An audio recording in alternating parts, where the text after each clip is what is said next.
Você tem um ministério e já desde o início, desde a adolescência ali, você conta, né, nos seus testemunhos, que você já tinha clareza que o Senhor havia te chamado, então você sempre esteve envolvido, assim, né? E até eu gravei com o Dr. Aldrin aqui. Mas deixa eu aproveitar e falar que foi a pessoa que mais me ajudou na última década a entender e implementar essas mudanças práticas. Então, eu quero que você, no meio, seja fale antes ou mais depois, não percam a oportunidade de acompanhar essa conversa. E uma das coisas que ele citou, e que eu ouvi muito no meu contexto, crescendo e tal, e até hoje você ouve, e eu queria saber se você ouviu também, descansar é no céu. Sim, eu dizia, o diabo não tira férias. Um dia alguém falou, por isso que a vida férias. dele é um inferno. Mas era assim, não pode. Aqui não é o vosso descanso. Sim. Um dos profetas menores, me lembro se é Miqueias, né? Que aqui não é o vosso descanso. Então a gente tirava isso do contexto, não pode parar. E 500 versículos sobre o sábado, e aí só esse aí que... Não, por exemplo, quando Deus começou a realmente me fazer enxergar as coisas, eu lembro do dia que eu fiquei chocado olhando para Marcos 6, de 30 a 32. Os discípulos voltam, Jesus mandou eles pregar, expulsar demônios, curar os enfermos, e eles voltam com o relatório. A Bíblia diz que eram tantas pessoas que iam e vinham que eles não tinham tempo nem para comer. Então Jesus pega e ele diz, vamos a um lugar à parte, repousar, descansar. Eu falei, peraí, o mesmo Jesus mandou eles trabalhar, tá mandando dar uma pausa. Parando o avivamento. Parando o mover, o avivamento, descansar, né? Mas como diziam os antigos, se você apertar demais o parafuso, a rosca espana, e aí perde utilidade. Então, a gente tem uma mentalidade, perdão da expressão, burra, de uma produtividade imediata, e a gente não enxerga a produtividade a longo prazo. Exato. Então, que adianta eu fazer muito agora e comprometer a continuidade depois? Então, nessa outra perspectiva, não preciso nem dizer o devagar e sempre, mas pelo menos o sempre. Porque uma coisa que o senhor falou comigo nessa última temporada foi assim, eu quero pessoas, eu pedi para que você tivesse disposto a morrer por mim, não se matar por mim. Há uma diferença enorme. Né? A gente vê na história, na Bíblia, de pessoas que morreram por Jesus, não se mataram por Jesus. Né? Porque ele já morreu por nós. E quando é que foi essa virada de chave? Quando é que você começou a compreender isso? Porque essa correlação da saúde e o ministério. Nesse mesmo ano de 2013, antes de ouvir o testemunho do Canuto, o Gustavo Bessa, o marido da Ana, um dia a gente se encontrou pela primeira vez, e já na primeira conversa, velho, ele chegou junto, do meu peso. Ele falou, Subirá, você ouviu falar de um avivalista escocês chamado Robert Murray McCheyne? Falei, já. Conhece as frases dele, declarações dele? Falei, já citei algumas no meu livro, acho que na época eu tinha colocado no De Todo o Coração. Ele falou, você conhece a mais célebre? Falei, aí já não sei dizer. Ele falou, se você não sabe, você não conhece. Ele falou, a frase mais célebre do McCheyne, ele proferiu no leito de morte. Ele falou, detalhe, ele morreu antes dos 30, com 29 anos. E a frase dele foi, Deus me deu um cavalo e uma mensagem. Eu matei o cavalo, já não posso levar a mensagem. Referindo-se a limitar-se. Pô, o cara que foi um dos maiores avivalistas da Escócia, chacoalhou a Escócia, estava lamentando, se eu tivesse cuidado da minha saúde, eu poderia levar a mensagem, agora não vou poder. Então, ele impediu o cumprimento do propósito. Então, essas coisas meio que foram se somando, juntando as peças do quebra-cabeça. E aí eu falei para Deus, me dê um ano. Eu preciso, era finzinho de 2013, falei, eu preciso pelo menos até o final de 2014 repensar tudo. Sim.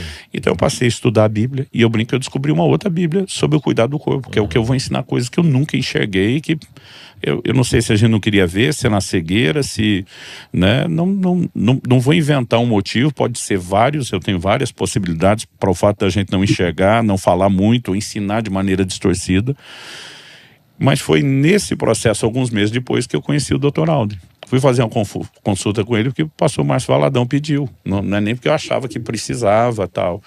E nessa ele me pegou de jeito, né? Eu falei, doutor, muito ruim. Ele falou, é melhor do que eu esperava para alguém como você que não se cuida, né? Mas no meio de toda a conversa, eu lembro que eu falei para ele, não, é que Deus está falando comigo sobre essas coisas, agora achando assim, tipo, vou arrasar, né?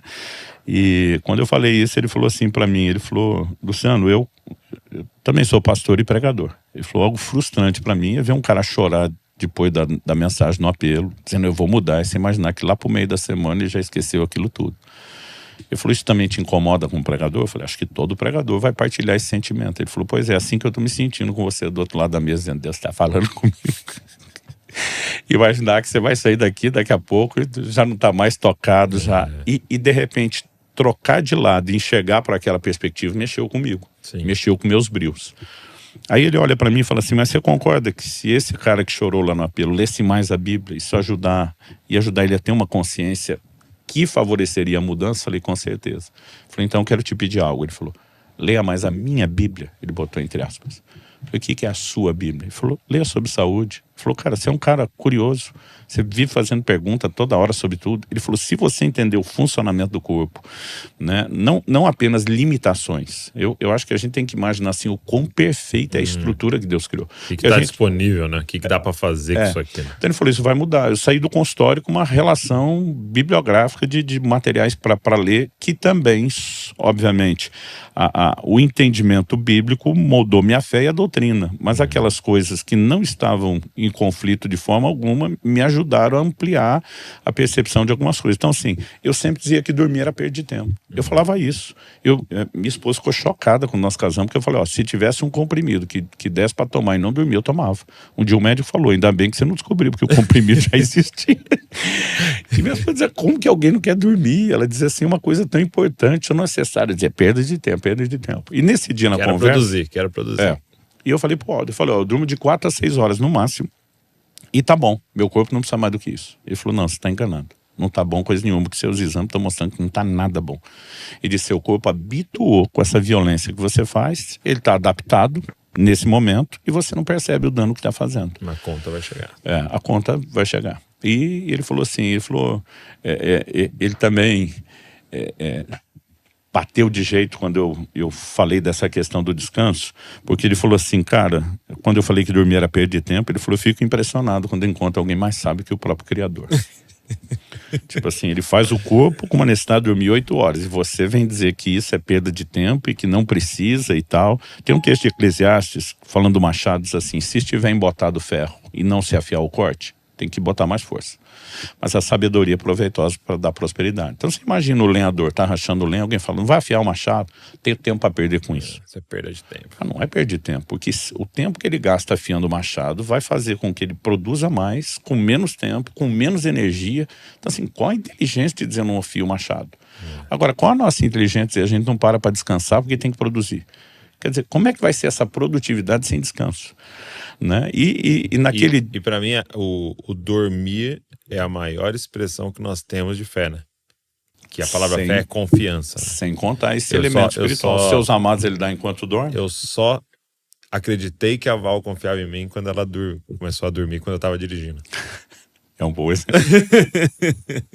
É um bom exemplo. Eu não durmo com qualquer um no volante. Eu acho que isso aí todo mundo vai entender. Você desconfia da direção de Deus, né? Quando você não quer dormir. Exatamente. Então eu tive que reformular tudo. Mas ali foi o ponto de partida da decisão, com o testemunho do Ranuto, a soma dessas coisas. E a partir dali, o Aldrin se tornaria não só... A nossa relação foi além de médico e paciente, ele se tornaria um amigo. Ele tinha a paciência, eu diria não só a paciência, a sensação que eu tinha que tinha até uma realização do tanto de pergunta que eu fazia. Porque assim, eu incomodo.